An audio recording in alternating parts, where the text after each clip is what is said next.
Audio made possible by www.jackettome.com. Audio Fanfiction Productions presents Wide Awake. Fanfiction written by Biscotti003. Fanfiction inspired by The Twilight Saga written by Stephanie Meyer. Chapter 40. Biscotti by Meoffs. Bella's point of view. I would be icing roughly, watching the streaks of blue food coloring bleed into the white until eventually it was a perfect shade of pale cornflower. Blue had been the bane of my existence as of late. Blue walls, blue bed, blue rugs, blue everything. And then there was always the black, that swallowed it whole. But today wasn't about my black and blue. Today was very important and I had a mission to accomplish. It was a Saturday and I was standing in the kitchen wearing the modest outfit Alice had chosen for me for the arrangement that was still standing. Even though she accepted Edward anyways. It was kind of special for this occasion. Hopefully. Really, I felt awful that Alice had been pulled into this mess between Esme and me. She didn't want to choose sides, and she shouldn't have had to. She didn't need to until Esme asked her to keep an eye on me at school. Now she has to leave for my benefit. We grew ridiculously closer over the last 2 weeks. She began covering for me more and more often, deterring Esme from speaking to me when she could. Which I was grateful for, because in all honesty, Esme had been driving me up the wall. She was constantly asking me if I was okay, or if I felt okay, or if everything at school was okay. There was a day the previous week where I began keeping track of the number of times she said the word okay. I got to 12, before I lost count. I would nod, biting back a grimace at the truth of the word. I was okay. I wasn't great, and I wasn't happy with the current circumstance. But much like a disgruntled multiple amputee, I was okay in the sense that I was still technically alive and breathing. I couldn't complain very much really. So instead I settled for the 2-week silent treatment and reduced our communication to nods and head shakes, emphasized by the occasional grunt or hum. It was possibly a little bitter and immature of me, but I didn't care. Esme detested the silent treatment quite openly, attempting to force multiple word answers out of my mouth with elaborate inquiries. It never worked, and I could see her growing agitation with every simple shrug I made. She began resorting to desperate measures to gain my attention. The prior weekend, she had returned home with hundreds of dollars in kitchen accessories. My jaw fell slack as I watched her unload the contents of her trunk and all. There were stainless steel mixing bowls, cookie presses, pots and pans, a waffle iron, a food processor, and I was not pleased as she passed me with a large grin. I made it quite clear as I used the old, plastic mixing bowls to make my Biscotti by Meoff cookies that evening. I shot the cookie press a few covert glances, but I didn't budge. Because, as the cookies were clearly meant to illustrate, I couldn't be bought. She seemed sad to see all the newly purchased accessories go to waste the following morning. But I was too mad, and, truthfully, a little offended to feel guilty about it. I offered her an ear grunt when she frowned at the new waffle iron that sat unused, and asked if it was okay. Then she tried another route that evening, declaring it a movie night, and working feverishly to become one of the girls, while Alice and I rolled our eyes and settled on the couch disinterested. The darkness and the movie made me sleepy as I leaned my head on Elise's shoulder, and fought to stay awake. Esme sweetly suggested I go get some sleep. Yeah. That didn't help her case any. I nearly caved right there in the dark living room and told her everything just to see the look on her face. To tell her that I could sleep just fine if I were with Edward. But I kept my mouth closed and finished the movie with multiple yawns. Because Esme wouldn't understand why I needed Edward for sleep. Alice began keeping me company until she was forced to go to bed at nights. I would let her paint my nails or do some other kind of crappy girly thing, because it kept me alert and awake. We talked for hours during the evenings while avoiding Esme. I'd talk about Edward and she'd talk about Jasper, and it was the most normal I had ever felt around her. Eventually, I got the impression she knew more than she should have. like she knew that I wasn't just sleeping at Edward's because it was a fun thing to do. It was almost as if she were helping me stay awake intentionally, talking animatedly, and holding my attention constantly with various activities and cautious expressions whenever my interest would waver. The only way that was possible was if Jasper had told her everything regarding our sleeping arrangements, because I never had. I was content letting her believe that my nights with Edward were purely relationship-related. And if she ever had suspicions, they were confirmed thoroughly during lunchtime when I slept on Edward. A yawn crept up my chest at the thought, forcing me to abandon the wooden spoon long enough to cover my mouth and shake my head. It had been 2 weeks since I had a full night of sleep. Lunches with Edward helped some. He would always pull me into his lap and hold me tightly. He smelled so divine with the extra hint of cigarette smoke and mint, and all of his electricity made me fall asleep before I even knew what was happening. I don't remember anything that had occurred at lunch over the past week. When I fell asleep the table was empty. When I woke up the table was empty. If Alice hadn't told me any different, I would have thought that they stopped eating with us altogether. School had become shorter. Well, not school as a whole. The time between classes grew shorter. The actual classes grew longer. I'd be utterly exhausted and trying my best to remain coherent through every lecture and boring assignment, and always impatient for lunch. Not for the nap, though that was quite Edwardly. Mostly just the extra time to be close to him. Edward was the reason I was doing this. He had become worse.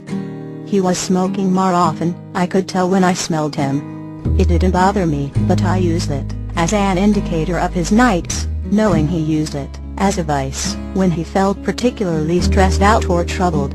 And the crease was ever present this week.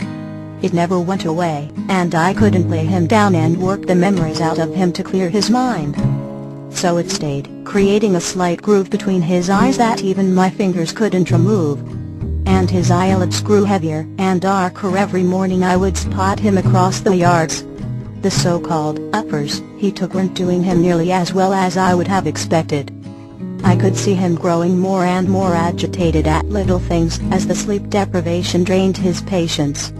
Just the previous day, I stood with him at his locker and watched him shout a colorful string of expletives at the lock. His combination wasn't working and I was rather confident he wasn't doing it in the proper sequence. But he looked so frustrated and sleepy as he raked his fingers through his hair and tried it for the 5th time that I didn't want to upset him further by correcting him. I waited patiently while I watched him attempt the lock 2 more times. When it still wouldn't yield, he chuckled humorlessly and punched it. The lock. With his fist. As if hitting inanimate objects would force them to submit to his will. I flinched against the loud sound and cringed at the pain it likely caused. He appeared apologetic for startling me, but I just grabbed his fist and gently pushed it away. When I stepped in front of him and entered the combination perfectly, it opened with ease, and without the need for violent intervention. He looked really quite flustered as he shoved his books inside roughly. And this was Edward. Walking time bomb, and I don't think I heard one person really speak to him the entire 5 days, except for me. I appeared to be fortunately immune to his short temper. It was commendable really, and must have been quite a feat, because he glared at every single person we passed no matter how little they were focusing on us.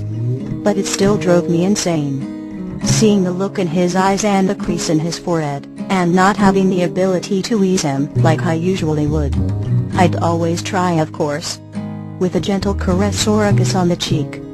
Sometimes I'd just tell him I loved him. Just because. It seemed to help minimally, but I still felt frustratingly impotent. It just made this day that much worse. He was sitting next door at this very moment, tired and exhausted, and probably quite peeved with Dr. Cullen as he likely spent the day alone in his room. And it shouldn't be like that. It's his birthday. I turned around, stifling another yawn with the back of my hand as I began scooping the pale blue icing onto the large, tiered cake. It was chocolate peanut butter, and I could just imagine the smile on his face when he ate it. It had been so long since I had really seen him smile. He'd smile at me in the mornings as we met in the parking lot, or when he'd meet me after classes. The largest smile of the day was right before lunch. But even it seemed strange to me, not natural. Not the kind of smile I was used to seeing. And I needed it. More than I needed sleep, or a night outside of my black and blue bedroom, I needed Edward to smile for me. I, on the other hand, was probably having my own issue with smiling. I'll admit I was exhausted as well. I'd never confess it to Edward, but the 1 hour a day he gave me wasn't quite enough to remain functional.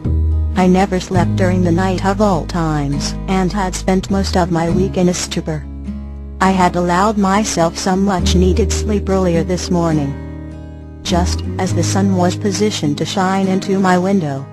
What a joke. It didn't really matter where the sun was. The dreams were the same. It was a different closet that was covered up by another piece of furniture, in another town, and another room. As awful, and nearly fruitless, as it was, it gave me just enough focus to bake this cake, without falling face first into the icing. Alice broke my train of thought as she stepped into the kitchen with a smile.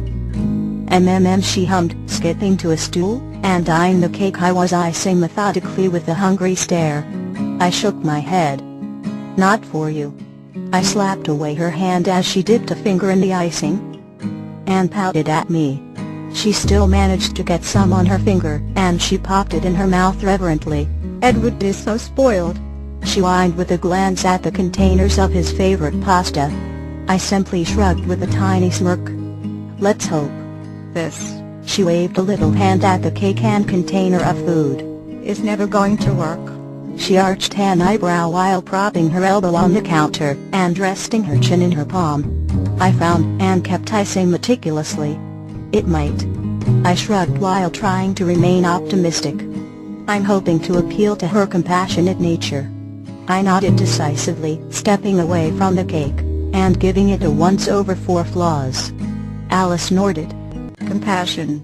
She rolled her eyes and picked up the spoon to lick as I placed the container of pasta into my black sack. "Surely, you jest." She chuckled darkly around the batter-coated spoon as she slid it into her mouth. I frowned further at her newly evident disdain for her mother on my behalf as I set the bag aside and leaned against the counter. I was about to give her a lengthy and very disapproving speech on the pitfalls of jinxing when Esme stepped into the kitchen. My whole body tensed as I quickly looked away. Ever since the morning of what Alice and I were now referring to as Sleepgate, I hadn't spoken one word to her. I was hoping given time to calm down maybe she would be more pliable to my own logic. And now was the time to test this theory, because I needed it. For Edward at the very least. Also for Alice, who was always encouraging me to stand up for myself. I cleared my throat as I turned to face Esme, and look her in the eye. Unfortunately, her gaze was fixed on the blue cake sitting in the middle of the island. She looked curious. I suppose Carlisle hadn't informed her of Edward's birthday, or she just wasn't putting the pieces together. Her eyes flickered to mine, where she did a sort of double take at the fact I was actually acknowledging her presence. She smiled brightly at my attention. "Are we having cake tonight?" she asked while sliding into the stool beside Alice, who was trying desperately to keep a straight face amidst her knowledge of my intentions. I took a stealing breath, building my courage, and lifting my chin, as my gaze remained locked with hers. "It's for Edward." I spoke the words with such a confidence that I could see Alice's wide smile from my periphery. "It's his birthday," I added nonchalantly while her face remained blank. The kitchen became eerily quiet as Esme and I stared at one another, and Alice began shifting uncomfortably in her stool. "I'll just be," Alice trailed off as she hopped off of her stool, and looked back and forth between me and her mother. "Not here," she finished lamely, walking away from the tense defiance mounting in the room. She turned when she reached the doorway, gaining my attention, and breaking my stare as I met her gaze. She mockingly flexed her arm muscle at me, mouthing the words "be strong." dramatically with a nod of encouragement before she finally exited.